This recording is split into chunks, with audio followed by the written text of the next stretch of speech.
Good evening. और आज start करते हैं कूलाम्स लॉ, यानी कि कूलाम का नियम। ठीक है।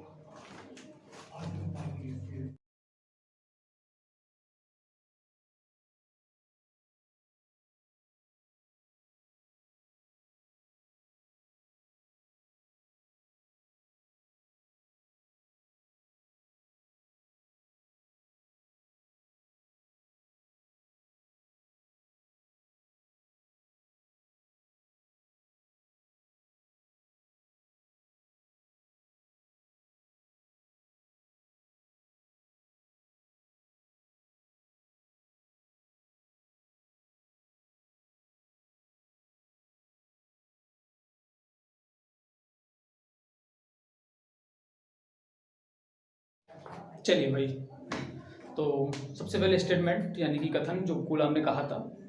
कूलाम ने कहा था कि दो स्थिर बिंदु आवेशों के बीच लगने वाला आकर्षण अथवा प्रतिकर्षण बल उन दो आवेशों की मात्राओं के गुणनफल के अनुक्रमानुपाती तथा उनके बीच की दूरी के वर्ग के अनुक्रमानुपाती होता है, ऐसा कूलाम ने कहा था।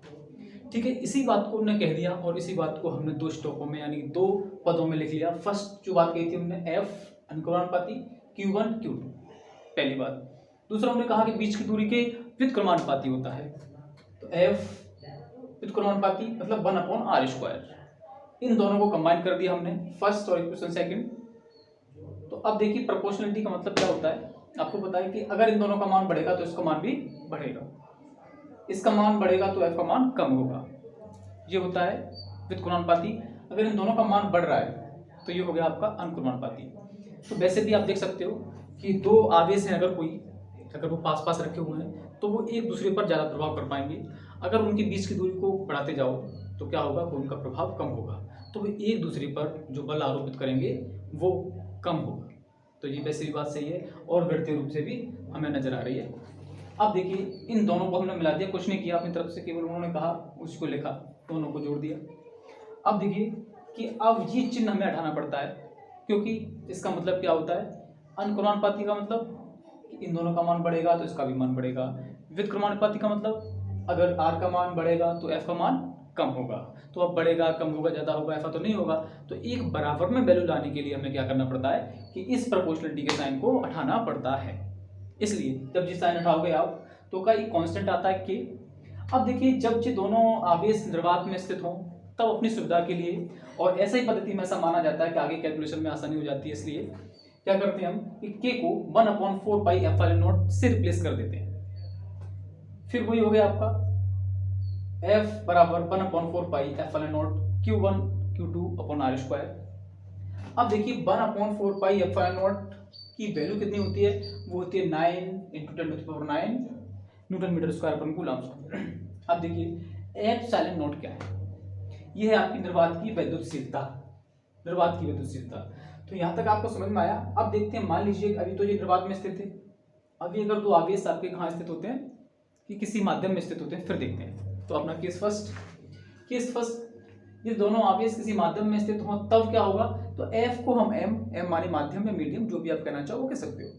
अब 1/4πε0 को के और लगा दो बस, यानी कि कूलम्ब्स के नियम में ओनली के और जोड़ दो आप, ठीक है ना। फिर अगला स्टेप देखिए आप ऐसे भी कर सकते हो, यानी कि ε0 के की जगह केवल एप्सिलॉन, बस नॉट मत लगाओ। एप्सिलॉन ओनली किसके लिए होगा, माध्यम के लिए। ε0 किसके लिए होगा, निर्वात के लिए, यानी कि ε0 जो है वो निर्वात की वैद्युतशीलता है। अब देखिए तो अब हमने इसी बात को लिख लिया, यानी कि इसकी जगह पर ε0 के की जगह पर ओनली एप्सिलॉन लगा दिया, इसी बात को हमने ऐसे लिख लिया। अब देखिए कि ε0 को ट्रांसफर करोगे आप तो ε/ε0 बराबर के आ गया। कि क्या होता है कि किसी भी माध्यम का क्या होता है, परावैद्युतांक। अब इसकी परिभाषा आप कैसे दोगे, तो जैसा लिखा हुआ गणितीय रूप में, अभी हमने यहाँ पे क्या किया था कि स्टेटमेंट दे रखा था कथन, उससे हमने गणितीय रूप बनाया था। अब यहाँ क्या क्या दे रखा है, गणितीय रूप दे रखा है, तो इससे हम क्या करते हैं कि एक वाक्य बना लेते हैं, यानी कथन बना लेते हैं।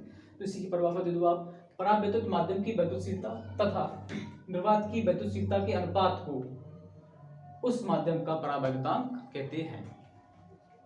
तो उम्मीद करता हूँ, थोड़ा सा मैं हट जाता हूँ और आप तब तक नोट कर लीजिएगा। और चाहो तो वीडियो को पॉज करिए और नोट करिए। ठीक है, अब थोड़ा सा इधर से भी नोट कर लो आप, पॉज करके नोट करना, टाइम क्यों वेस्ट करना। ठीक है, इस वीडियो में इतना ही, मिलते हैं आपको नेक्स्ट वीडियो में, और वो रहेगा आपका कूलाम के नियम का सदस्य रूप। Thank you, have a nice day, good bye.